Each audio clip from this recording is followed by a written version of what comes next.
My guest this week on the Europe Conversation is Russian political activist Vladimir Kara-Murza. He was sentenced to 25 years in prison in Siberia for criticising Putin's war in Ukraine. He was released in 2024 as part of a prisoner swap. But he tells me that despite everything, he's still optimistic about the future for Russia and Ukraine. Vladimir Kara-Murza, Russian opposition politician, former political prisoner. Thank you very much for joining us on the Europe Conversation. Thank you so much for inviting me. It's a pleasure to be here. Now, I'm sure so many people have said this to you, but obviously you should not be here. You were poisoned in 2015 and 2017. You had a 5% chance of living. You were told you were in a coma for a month. And then just a couple of years ago, you were sentenced to 25 years in prison in Siberia. And you managed to be released as part of a deal with the former US President Joe Biden. Tell us first of all about that. The first time you got poisoned, what exactly happened? How did they do it? How did you realise what was happening? Well, I'd been involved in Russian opposition politics for many years. I came to work with Boris Nemtsov, who was the most prominent leader of the Russian democratic opposition, former deputy prime minister, who was assassinated in front of the Kremlin literally 10 years ago in 2015. I came to work with him back in 1999, and I was myself a candidate for the Russian parliament back in 2003 when it was still possible for opposition candidates to be on the ballot. Today that's unimaginable. And for many years, Boris Nemtsov and I were involved in the international advocacy campaign for the passage of Magnitsky Act, so the laws that would introduce targeted personal sanctions in the form of visa bans and asset freezes against officials of the Putin regime and of any other dictatorial regime around the world who are personally complicit in human rights abuses and corruption. And as you can imagine, that's not a very popular thing in the Kremlin because these people, the people around Putin, have long been used to the idea of stealing in Russia. And I was first poisoned in May of 2015. I had no doubt from the beginning that it was the Russian security service, but now we know, thanks to an international media investigation led by Bellingcat, that have identified actually the people, not just the unit, but the specific people, officers in the Russian FSB, whose task it is to physically liquidate political opponents of Vladimir Putin.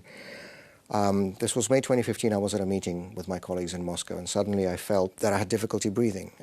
And then I felt like I couldn't breathe at all, and I started to sweat. My heart began to beat really, really fast, and before I knew it, I was unconscious. It's a very scary feeling to feel that you're dying. This is what I felt like. I felt that this is the end. And then I was brought to a hospital, and doctors told my wife that I had about a 5% chance to live. I was on on artificial life support with a multiple organ failure, in a coma, and the official diagnosis that was given to me at my Moscow hospital was toxic action by an unidentified substance, which translated from medical speak to normal human language means poisoning. I did survive.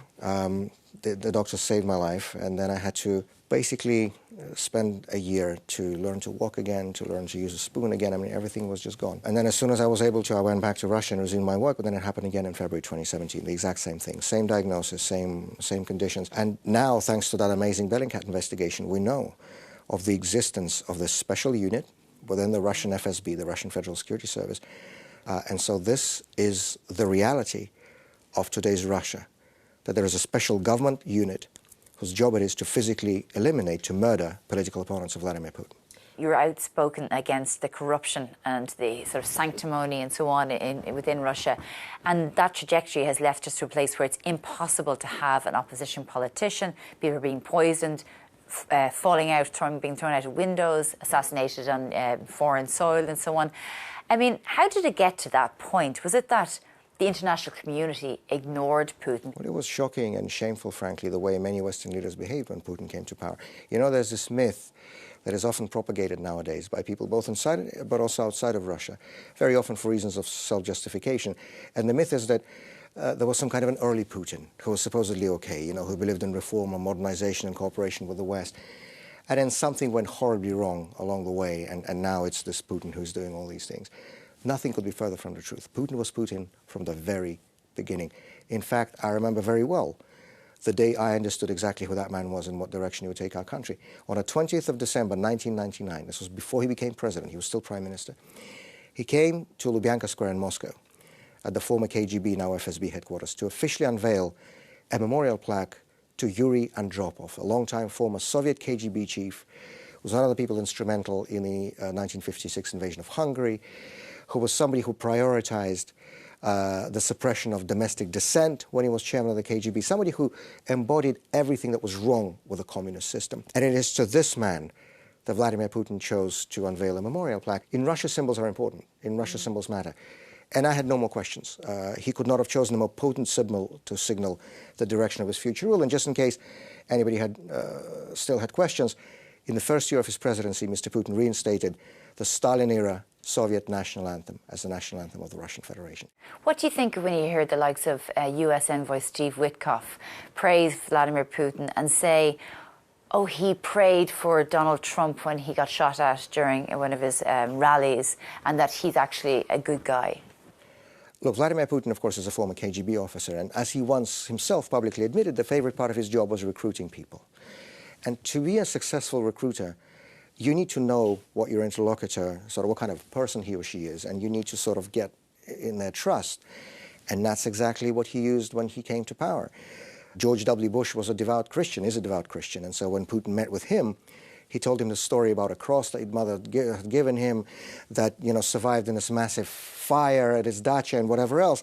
And that's when President Bush came out and said he looked into his eyes and saw his soul. And, you know, I think he rightly calculated, Putin did, that the best way to do this with Donald Trump is through personal flattery. And that's exactly what he did with that conversation about praying for him and also, of course, giving him a painting that Mr. Witkoff brought to Washington. I mean, look, these are tricks that have been used by Soviet, and not just Soviet security services, for decades.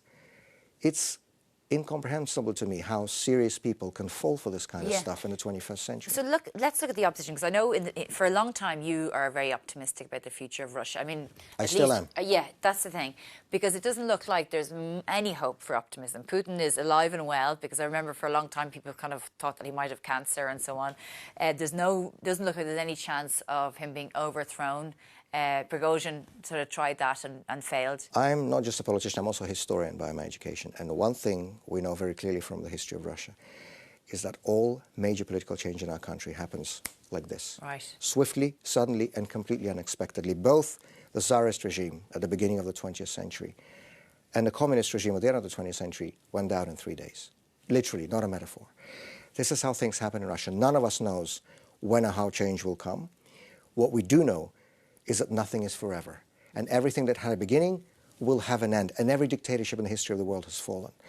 Do you have any ideas that there may be anyone within the regime that would be willing to overthrow Putin? What I do know for sure is that there are many people in Russia, inside Russia today, who completely disagree with this regime, who categorically oppose this war of aggression. And, you know, when I was in prison, I would receive thousands of letters from all over the country, every month, from people I'd never met, from towns and cities I've never been to, some of them I hadn't even heard of. And these were the people who took the time and the risk, by the way, to write to somebody like me, you know, an enemy of the people, using the official prison's correspondence system. Those letters system. get through to you? Some did, some didn't, but many did, because they have to go through prison censorship. And, of course, you need to leave all your contact details and so on. And people wrote to say that they think like I do. They think the same of this war as I do. And you will remember last year in 2024, we had a so-called presidential election in Russia with, you know, a circus with Putin and a couple of pre-approved clowns running alongside him on the ballot. And then suddenly there was this guy, this candidate, a former member of parliament and a lawyer by the name of Boris Nadezhdin, who announced that he would run as the anti-war presidential candidate, saying he's against the war in Ukraine and he would end it on day one. And the public response was just unimaginable. Suddenly, all over Russia, in large cities and small towns, you would see hours-long queues of people standing at his campaign offices to sign the ballot nominating petitions, because you need to get a certain number of signatures to be registered as a candidate. And this was happening all over the country. And, you know, I would see in the letters, people would send me the photographs from those long lines, and people were saying how important it was for them. Absolutely, because, you know, the Putin propaganda tries to convince everybody, both in Russia and in the West, that, you know, the Russian society is this monolith, that everybody supports Putin, everybody backs the war. And of course, he was not allowed on the ballot, as usually happens in Russia. But that was besides the point, because suddenly people saw that there were people like me, that they were not alone. Just final question, because, you know, you're obviously a historian as well. What was it like to hear you were being sent to prison in Siberia? Because we hear of Siberia from the Cold War, from the Soviet Union, and even the image of it straight away, it's just cruelty, inhumanity, death. What was it like when you heard that? And what was it like being a prisoner in Siberia? I mean, obviously, you thought you were never coming out. You were given 25 years. Yes, I was certain I was going to die there, and that exchange that took place last year was a miracle. This is the only way I can describe it. But as a historian, of course, I've read and reread in prison many memoirs by Soviet dissidents, literature on the Stalin period, of course, Solzhenitsyn and Shalamov, and of course, books going even further back in the 19th century. The city where I was in prison, for example, Omsk, is a large city in western Siberia. This is where some of the Decembrists were imprisoned back in the early 19th century. This was where Dostoevsky was in prison, so his letters from the House of the Dead was written on his experience in prison in Omsk. And then, of course, in the 20th century, Solzhenitsyn was in that transit prison in Omsk and so on. What was really astonishing to me is that how everything down to the last details is still exactly the same as it was in communist times. For example, Alexander Solzhenitsyn, in The First Circle, he describes at the very end the route that the prisoners were taken from Moscow to Siberia by, and they went through the Kuibyshev transit prison. Now, Kuibyshev today is called Samara, back to its original name. That was exactly the route I was taken by the Stolypin carriages, which is the Russian prisoner train transports, which again haven't changed in a century. And so, you know, there's this saying that every historian subconsciously wishes to personally experience the subject of his study. I guess be careful what you wish for if that is true. That's what was going through your head as well, I'm sure, at the same time. As well as that you're doomed, but also, oh, this is how I imagined it. But also, we know how it ends. We know that none of these regimes continued. We know that all of these regimes fell. The Tsarist regime fell, the communist regime fell, and this one, the Putin regime, will fall absolutely any time. This is the point about Russia. We don't know. It might be in 5 years, it might be in 3 months. Lenin, in his famous speech in Zurich in January 1917, said that we old folks will not live to see this coming revolution. Revolution happened in 6 weeks. Brilliant. ولادیمیر, Kara-Murza, thank you very much for joining us on the Europe Conversation. Thank you so much for inviting me.